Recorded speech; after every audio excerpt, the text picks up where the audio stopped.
ही रहता है। असल में हमारे मानव बनते और दो पैरों पर खड़े होते ही हम समझ गए थे सूर्य का प्रचंड प्रताप और प्रकाश, उसकी जीवनदायिनी शक्ति हर पल बदलते संसार में, हर रात घटते बढ़ते चांद वाले आकाश में केवल एक सूर्य ही है जो हर रोज सही समय पर उदय होकर हमारी दुनिया को जगमग, जागृत और जीवित कर देता है और हमें एक अवश्यंभावी स्थायित्व का आभास देता है।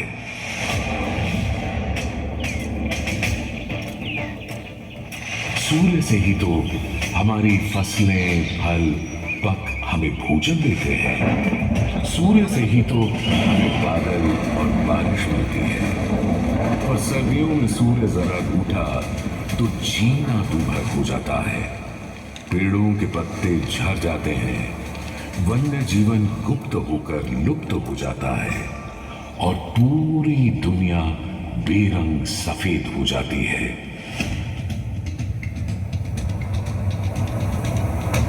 सूर्य ही तो सारे संसार को ऊष्मा, ऊर्जा और ओज से ओतप्रोत करता है।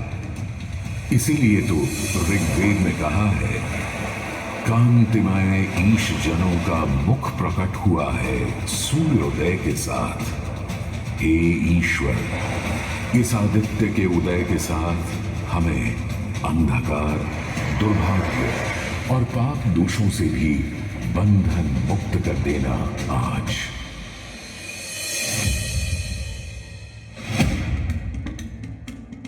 और अगर ग्रहण के समय सूर्य कुछ क्षणों को लुप्त हो जाए तो सारे संसार में हाहाकार मच जाता है।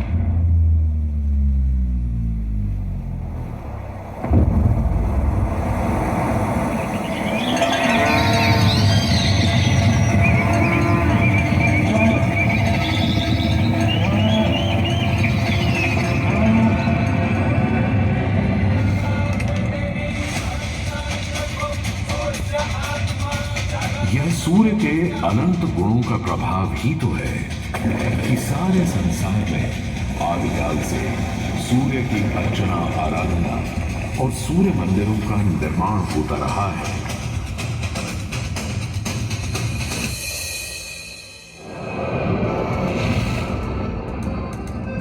दक्षिण अमेरिका के इंका काल के सूर्य उपासना स्तूप, मिस्र के रामसेस मंदिर परिसर में स्थित सूर्य मंदिर, रोम और यूनान, चीन और जापान,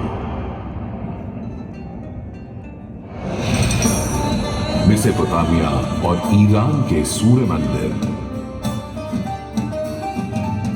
और भी दुनिया भर में न जाने कितनी सभ्यताओं ने अपनी अपनी तरह की सूर्य उपासना और मंदिर परिसर देखे हैं।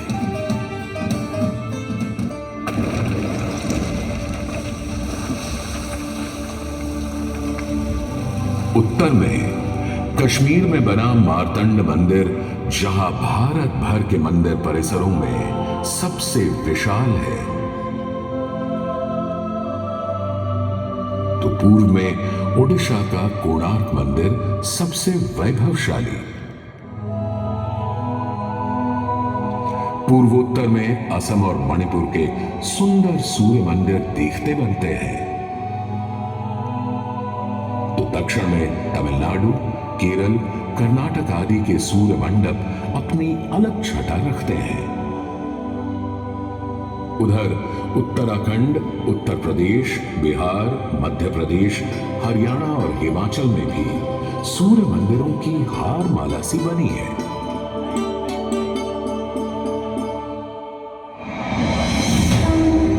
किंतु यदि मैं कहूं कि देश के पश्चिम में, अपने गर्वी गुजरात में, अपने इस मुढेरा में सदियों से स्थित आपके सामने खड़ा यह सूर्य मंदिर संसार का सबसे विलक्षण, विचित्र, वैविध्यपूर्ण, सुंदर, सुरूप, सुघड़ और सुघर मंदिर है, यह अतिशयोक्ति नहीं होगी।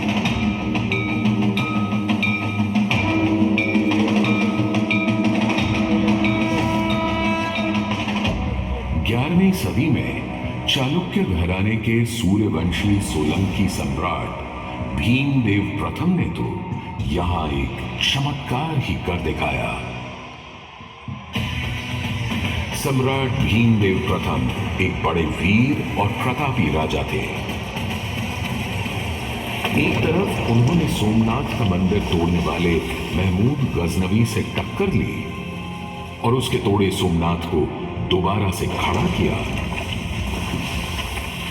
तो वहीं पूरे गुजरात में तमाम नए किले, मंदिर, तालाब और वाव बनवाए। उनके अद्भुत शिल्प प्रेम के आज तक साक्षी हैं सिद्धपुर का रुद्रमहालय, पाटन का सहस्त्रलिंग तालाब, आबू और देलवाड़ा के मंदिर। वहीं उनकी प्रिय पत्नी रानी उदयमती ने बनवाई थी रानी की वाव।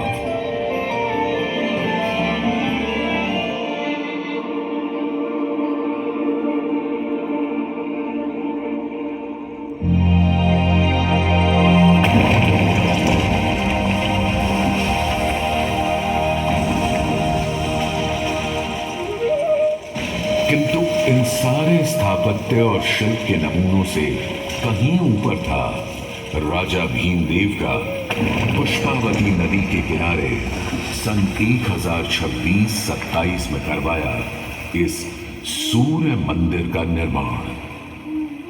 मेहसाणा से 20 किलोमीटर दूर बने इस मंदिर में आज नदी भले थोड़ी दूर चली गई हो, पर मंदिर के ठीक सामने बना सूर्य कुंड इस सुंदर परिदृश्य में पानी की कमी खलने नहीं देता। सूर्य के प्रकाश पुंज और जल का यह खेल पूरे परिसर को तरंगित और झंकृत करता रहता है।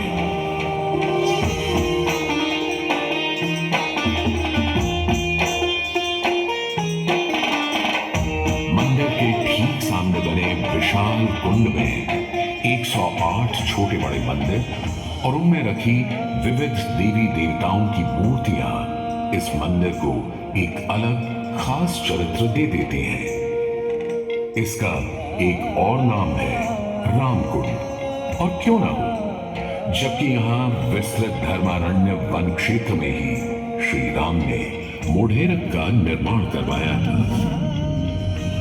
इस कुंड के पानी में मंदिर इस तरह प्रतिबिंबित होता है कि लगता है मानो अग्नि और जल घुल-मिल कर कोई खेल खेल रहे हों।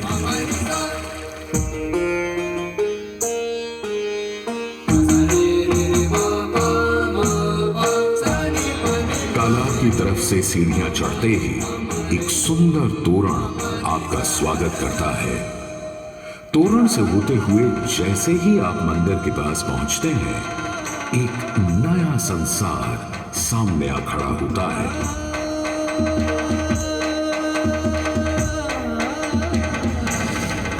मंदिर के सभा मंडप के सोपान पर बने 12 खंबे साल के 12 मास दिखाते हैं, तो 12 आदित्य और 12 गौरी भी यहाँ पत्थर पर उकेरी गई हैं। सूर्य देव को समर्पित इस मंदिर में शिव, विष्णु और ब्रह्मा भी विद्यमान हैं, और इस मंडप के हर कोने में खड़े हैं 10 लोकपाल, यानी इंद्र, वायु, अग्नि और कुबेर जैसे देव। आज भी हजारों तीर्थयात्री यहाँ उत्तरार्ध महोत्सव मनाने और सूर्य को प्रणाम करने आते हैं। इस हेरिटेज साइट पर हजारों देशी विदेशी सैलानी भारत के इस विलक्षण सूर्य मंदिर को देखने, समझने, इसकी वैज्ञानिक पहेलियों को बूझने चले आते हैं। संसार और विशेषकर भारत में बने अधिकतर सूर्य मंदिरों की तरह मोढेरा के मंदिर को बहुत वैज्ञानिक सोच समझ से बनाया गया है। पूर्व पश्चिम धुरी पर पूर्वोन्मुखी यह मंदिर इस तरह रचा गया है कि विषुव पर्व के दिन, यानी उस दिन जब दिन और रात ठीक बराबर होते हैं, सूर्य की पहली किरण सीधे गर्भगृह में स्थापित सूर्य प्रतिमा पर ही गिरती थी।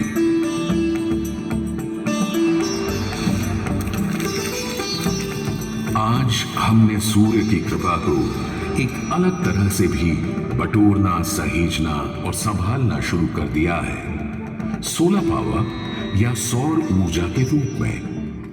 आज जब हमें अपनी धरती और पर्यावरण को खनन और प्रदूषण से बचाना है, तो ऐसे में भी सूर्य देवता ही तो हमारे सबसे बड़े मित्र बनकर सामने प्रकट हुए हैं। यहां बैठकर जो शो आप देख रहे हैं, वो भी दिन में इकट्ठी की गई सौर ऊर्जा से ही चल रहा है। और क्यों ना हो, जब हमारा भारत प्रधानमंत्री आदरणीय नरेंद्र मोदी जी के प्रोत्साहन और नीतियों